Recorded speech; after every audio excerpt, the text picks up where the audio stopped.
Oggi vi dico perché un chitarrista deve avere un basso e deve imparare a suonarlo come si deve. Ciao chitarristi, o meglio, ciao futuri bassisti. Oggi sul canale voglio parlarvi del perché io chitarrista ho finalmente inserito nella mia collezione anche il basso oltre a troppe chitarre. Fatemi cominciare dicendo che non ho assolutamente intenzione di tirare in mezzo la questione del bassista che è un chitarrista fallito, che suonare il basso è più facile, il basso non si sente. Intanto per questo video vorrei almeno 75 like per ogni corda che vedrete nel video, chitarre escluse. Suonare il basso come si deve è un casino, punto. E io l'ho capito a mie spese purtroppo. Durante le registrazioni dei brani che potete sentire su Spotify della mia band, da spavaldo chitarrista ho voluto osare. Nella fase di pre-produzione, cioè quando si scrive la canzone, si mettono insieme le idee, fino ad arrivare alla canzone praticamente finita, mi capitava spessissimo che magari registravo un riff, un ritornello, qualcosa, e poi per fare la parte del basso prendevo effetto pitch, giù di 12 semitoni e improvvisavo la parte del basso semplicemente suonando le note fondamentali degli accordi su e giù con la chitarra. Con l'effetto suonava più o meno come un basso, vi faccio sentire.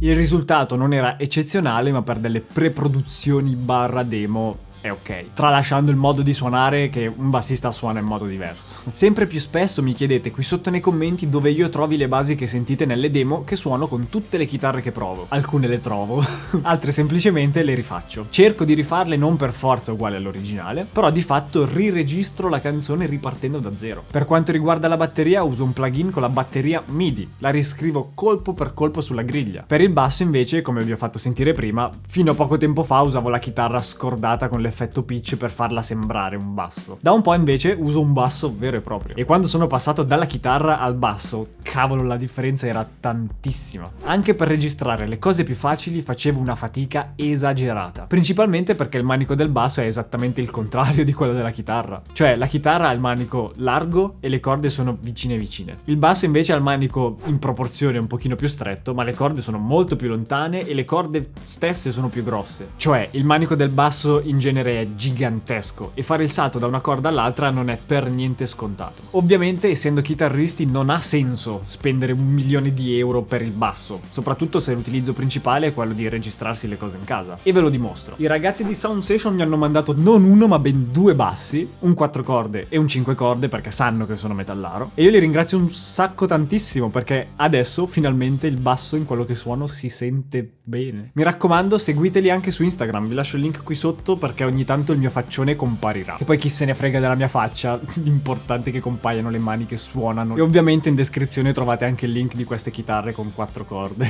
Il 4 corde mi serve per suonare tutte le cose più normali, mentre il 5 corde mi serve per registrare tutto quello che riguarda la mia band. E non solo per produzioni, registrazioni, canzoni nuove eccetera eccetera, ma anche per farvi sentire qui sul canale le canzoni della mia band nelle demo. Ad esempio nel video della PRS 7 corde, ve lo lascio lì, tutte le canzoni che sentite dalla mia band le ho riregistrate tutte, tenendo solo la batteria originale, forse. Per il resto ho usato questo basso qui. E sono stato obbligato a usare questo, perché il nostro bassista usa un basso 5 corde, quindi non potevo usare quello a 4. Devo appoggiarne uno perché...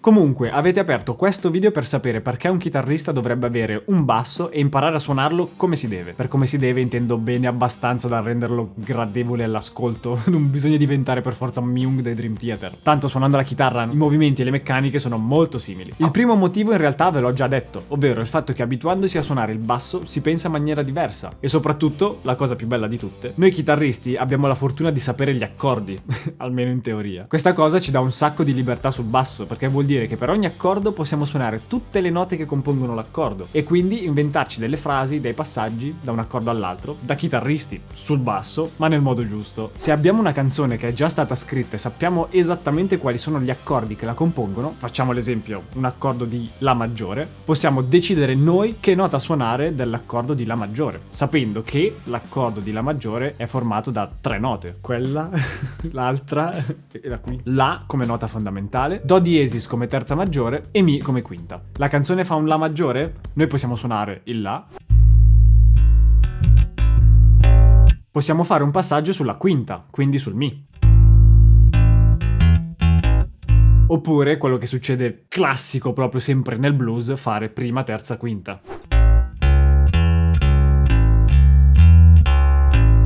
ma possiamo anche scegliere di partire dal basso. Quindi inventarci una linea o un riff di basso e poi scriverci la chitarra sopra. Invento una linea di basso.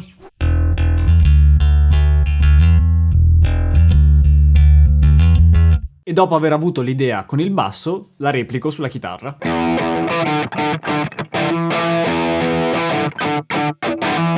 Da qui poi potrebbe nascere una canzone. Motivo numero 2. Imparare a suonare uno strumento nuovo è uno stimolo enorme, che può far aumentare ancora di più la voglia di suonare. Questa cosa di prendere colpi di mento le cose. Perché oltre a suonare si inizia a scrivere, a registrare e quindi automaticamente a suonare di più, sia il basso che la chitarra. Potrebbe venirvi una voglia infinita di registrare le vostre cover preferite e quindi in un colpo solo suonate tutte e due, così migliorate sia su uno strumento che con l'altro.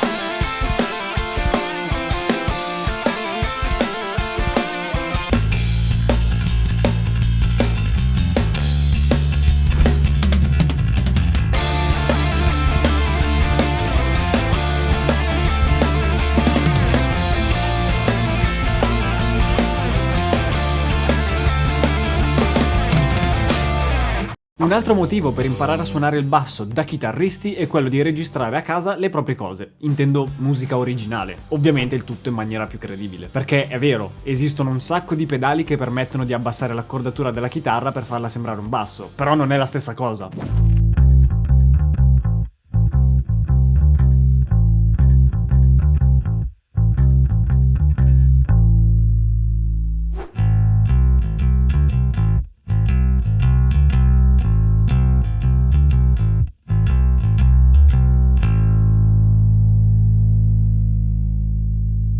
Motivo 4. Impari a metterti al servizio della musica. Mi è capitato di recente di fare una jam dove la chitarra era già occupata da altri chitarristi e non avevo assolutamente intenzione di far prevalere l'ego del chitarrista che deve fare l'assolo. E sapete cosa è successo? Mi sono messo al basso, ho applicato le conoscenze di armonia che ho e mentre i chitarristi si sfidavano a chi facesse l'assolo più veloce o più blues o più qualcosa, io improvvisavo linee di basso e la gente guardava me, non i chitarristi. Perché in quel momento ero io a stabilire la dinamica del brano. Pensa se applichi queste cose poi alla chitarra. Finalmente farai musica e non una cosa chitarrocentrica. Perché bisogna scrivere canzoni, non assoli e basta. Mi sono anche fatto un po' male quella volta perché suonare tutta sera con le dita da bassista è stata un po' una fatica. Ah, ecco, tra l'altro, la questione dita versus plettro. Non cambia niente se non il suono. Con le dita l'attacco delle note è diverso, l'intensità è diversa. E con il plettro abbiamo un attacco più definito e secco, ideale per generi musicali un pochino più spinti.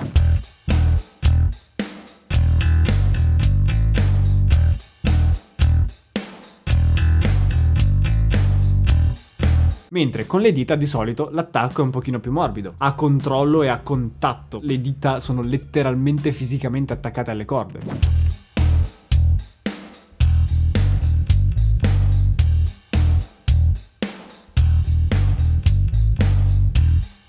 Tutto questo a meno che non sei Cliff Burton oppure Steve Harris degli Iron Maiden. Quelli hanno dei martelli al posto delle dita. Quindi, chitarristi che suonate il basso per divertirvi o per registrare le vostre cose, non fatevi le paranoie sulle dita o sul plettro. Suonate in maniera funzionale al risultato che volete e non mettetevi pressione. Ora è ufficialmente scattato il mio amore per il basso, meglio 5 corde di 4, su quello sono sicuro. Quello che spero è che non diventi come quello per la chitarra, se no abbiamo un problema. Se credi che tutto questo sia un errore, lascia like, dimmelo nei commenti, avvisami della cavolata. Questi due bassi di Sound Session mi soddisfano tantissimo per quello che devo fare e io li ringrazio tantissimo per avermeli mandati. Esteticamente sono accattivanti, la resa sonora è giusta per quello che devo fare io e quindi mi immagino che questi bassi siano perfetti per un bassista alle prime armi oppure, come nel mio caso, per un chitarrista che vuole togliersi lo sfizio. Vi ricordo tutti i link qui sotto in descrizione per seguire loro, me e tutto quello che succederà da qui a sempre. Adesso tutti a fare boom boom boom boom boom boom boom.